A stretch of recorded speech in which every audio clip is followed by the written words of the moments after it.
Assalamualaikum warahmatullahi wabarakatuh.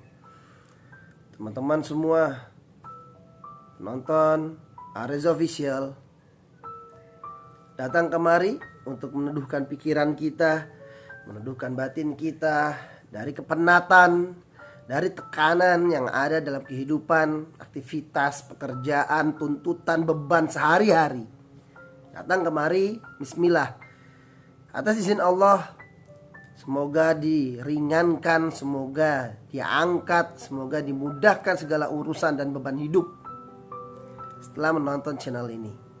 Semoga ada pencerahan, semoga ada ketenangan dari apa yang kita sampaikan. Bismillahirrahmanirrahim. Apa yang ingin kita damaikan, apa yang ingin kita tenangkan pada kesempatan kali ini? Masalah. Setiap manusia punya masalahnya masing-masing. Ada yang diberi masalah tentang pasangannya. Jika tidak diberi masalah tentang pasangan, ada yang diberi masalah tentang anaknya, tentang kelakuan anaknya, atau tentang kondisi anaknya. Tidak ada masalah tentang pasangan, tidak ada masalah tentang anak, tapi diberikan masalah tentang orang tuanya. Orang tua tidak ada masalah, tapi ada masalah dengan mertuanya. Orang tua mertua tidak ada masalah, tapi ada masalah dengan tetangganya, temannya, saudaranya, atau rekan kerjanya, pimpinannya, bosnya, juragannya. Ada masalah dengan mereka. Setiap manusia punya masalahnya masing-masing. Dan kita tidak bisa katakan, masalahmu lebih ringan, masalahku yang lebih berat. Nggak bisa. Tapi memang pada dasarnya ketika orang diberikan masalah, ketika orang sedang terpuruk, ketika seseorang sedang mengalami tekanan hidup, dia merasa dirinya yang paling sengsara. Yang pertama, saat kita mendapatkan ujian, saat kita mendapatkan masalah, jangan pernah mengasihani diri. Jangan pernah memelas untuk diri sendiri. Melase, kasihannya diriku. Jangan pernah kayak gitu. Hal yang paling pertama, jangan pernah seperti itu.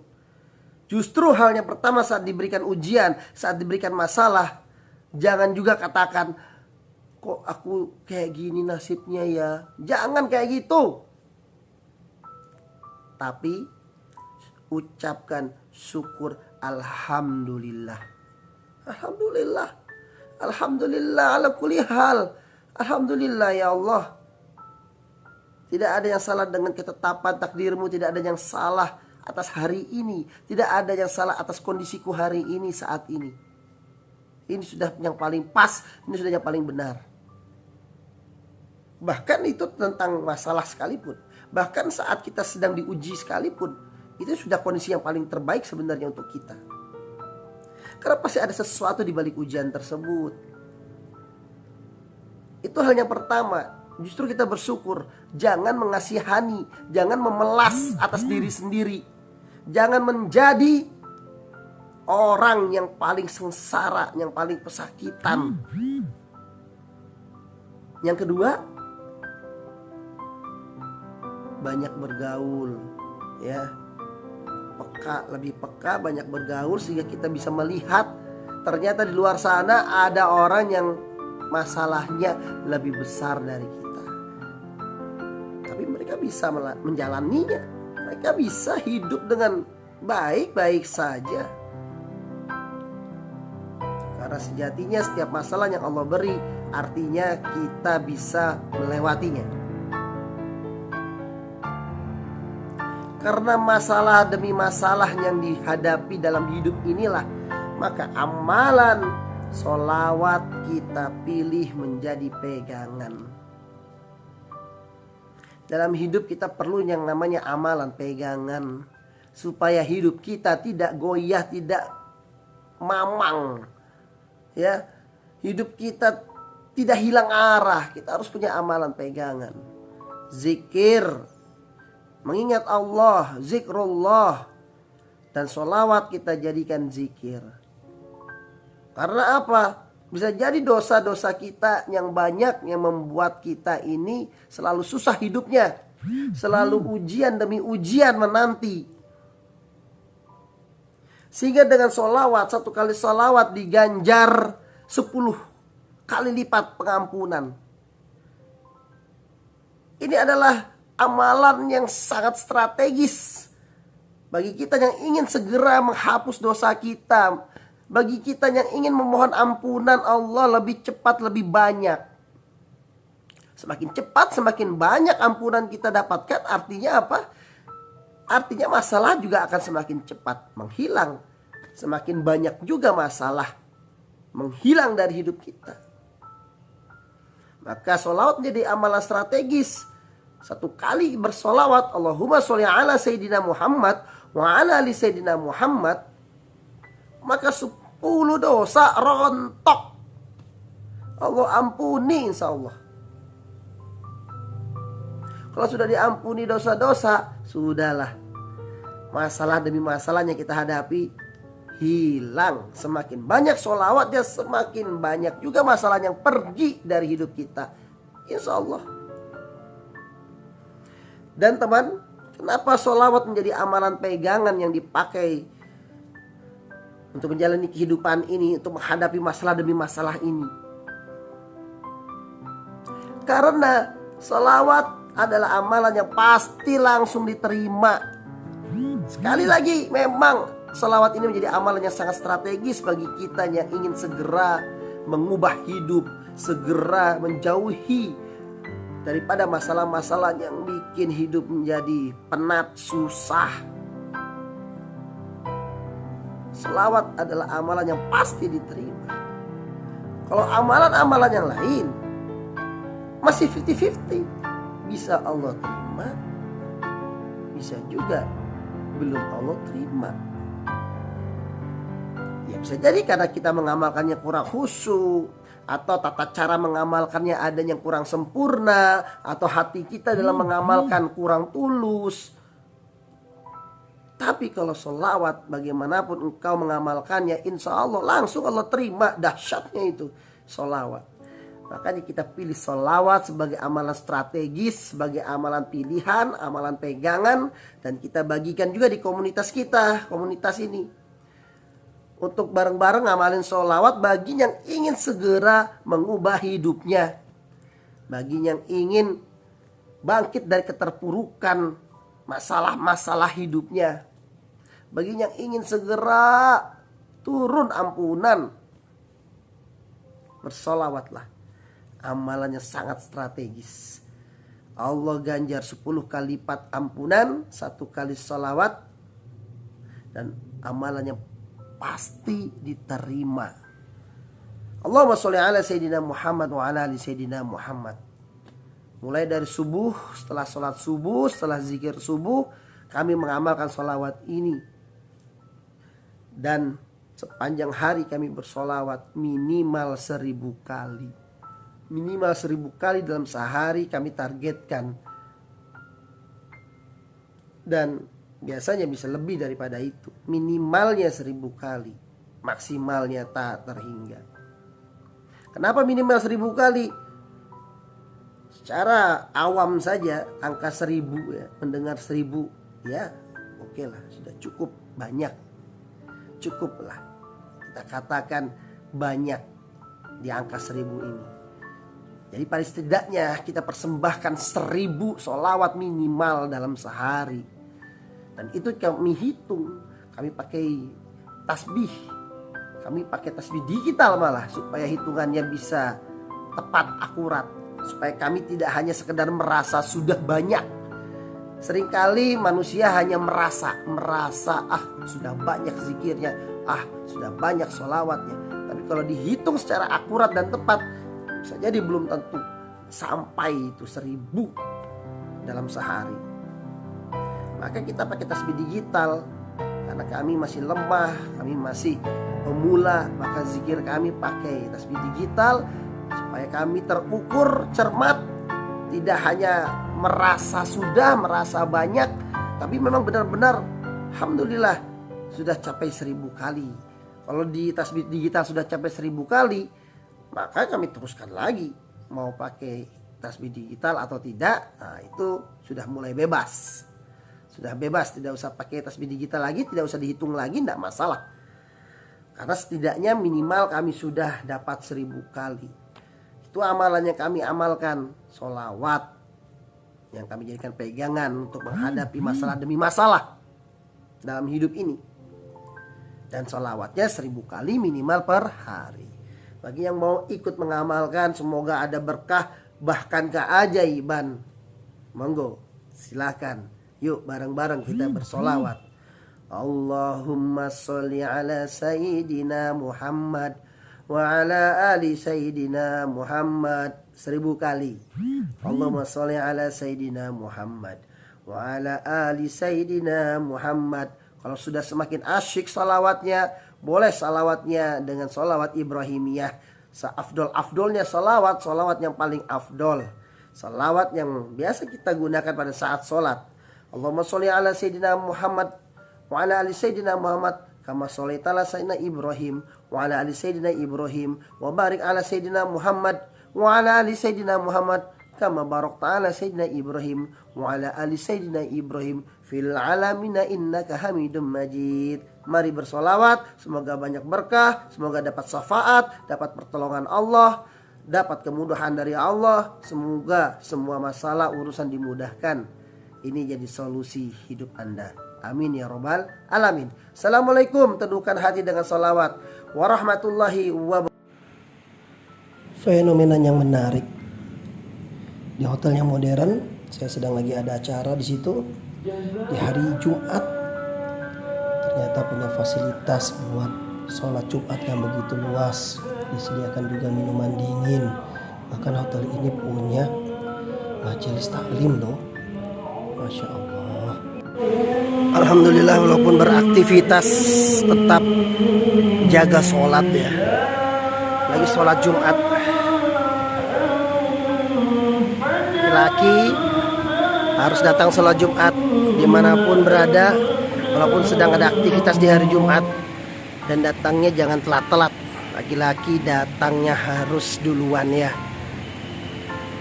Bismillah. Nambah kegantengan, nambah rezeki, nambah berkah hidup kita ya. Insyaallah keluarga kita juga berkah kalau jadi seorang imam, jadi seorang laki-laki, jadi seorang ayah. Jaga sholatnya, jaga ibadahnya, jaga iman dan Islam keluarganya.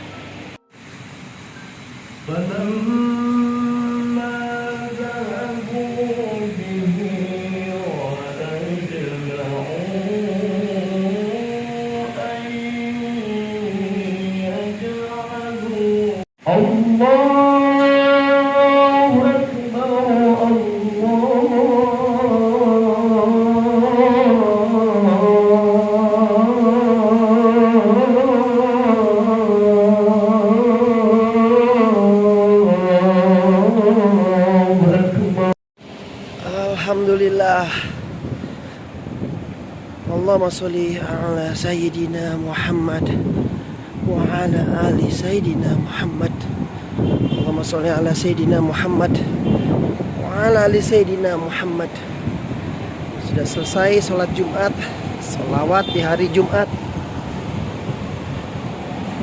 Dan ada fenomena menarik memang. Tengah-tengah saya punya acara, saya lagi ada acara dengan kementerian ya, dengan salah satu kementerian di salah satu hotel. Dan fenomena menarik ini ternyata luar biasa ya, tentang spiritualitas di tengah-tengah kehidupan aktivitas dunia kita. Saya mau kembali masuk lagi ke dalam hotel ini. Jadi gini ceritanya nih. Lagi ada acara dengan salah satu kementerian. Tempatnya ada di salah satu hotel. Ini hotel juga bisa dikatakan mewah juga hotelnya. Bintang 4 ya.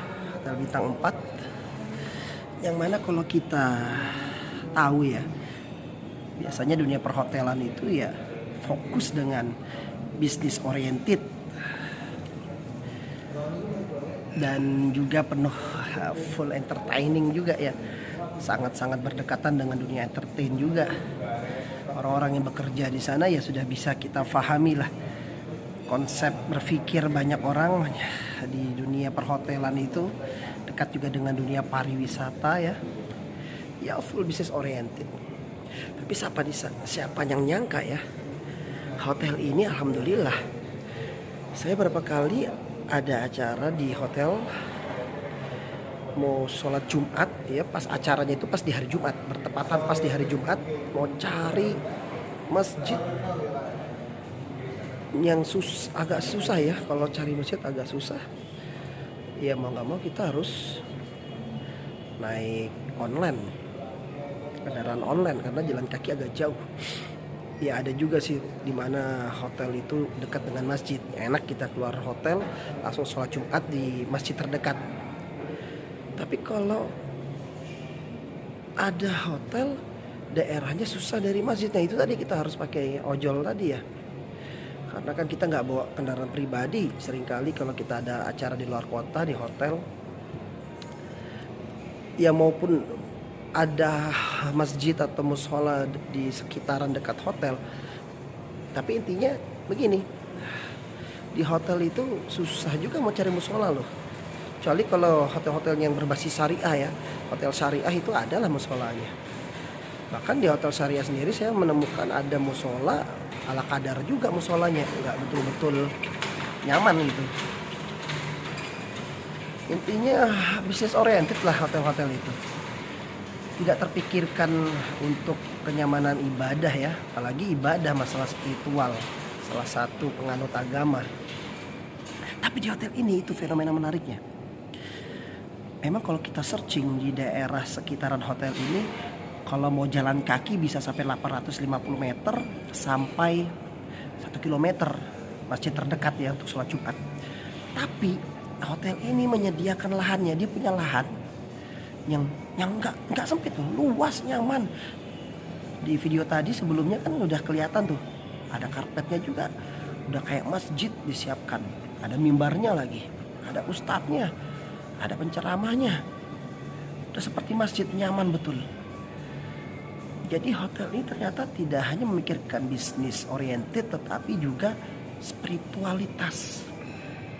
Ini tidak hanya berdampak kepada pengunjung hotel ini sehingga nyaman untuk beribadah, apalagi seperti kayak saya ini ada acara ya di hotel ini pas di hari Jumat dan harus sholat Jumat, itu terbantu sekali dengan adanya fasilitas yang sangat nyaman untuk sholat Jumat, dekat sekali dengan hotel ini. Dan berdampaknya tidak hanya untuk pengunjung tapi juga untuk karyawan pastinya. Karyawan pastinya akan terdorong untuk sholat Jumat. Gak ada lagi istilahnya kerja di hotel gak sholat Jumat, itu gak ada. Bahkan kalau diperhatikan di video sebelumnya tadi, ada jadwal majelis taklimnya segala hotel ini. Masya Allah, sekelas hotel bintang 4 yang kita pikir mungkin ya fokusnya di bisnis lah, di bisnis oriented lah. Ternyata juga ada spiritualnya ya, spiritual di dalam bisnis itu dihadirkan dengan fenomena yang menarik yang saya temukan ini. Wah, ini luar biasa nih. Memang kita dalam hidup itu harus mementingkan juga sisi-sisi spiritual. Kita di dalam hidup, di dalam menghadapi masalah, jangan lupakan Allah, libatkan Allah untuk menyelesaikan masalah kita. Dan kali ini di dalam bisnis juga harus begitu, libatkan Allah dalam bisnis kita. Bisnis sebesar ini, hotel semewah ini bintang 4 masih menerapkan spiritualitas dalam bisnisnya. Ini yang punya gagasan, entah owner atau pengelola, manajernya kita tidak tahu, tapi siapapun yang punya gagasan untuk menyediakan fasilitas sholat Jumat ini luar biasa. Pasti Allah berikan barokah insya Allah untuk hidupnya dan keluarganya, tidak hanya membarokahi bisnis dan pekerjaannya.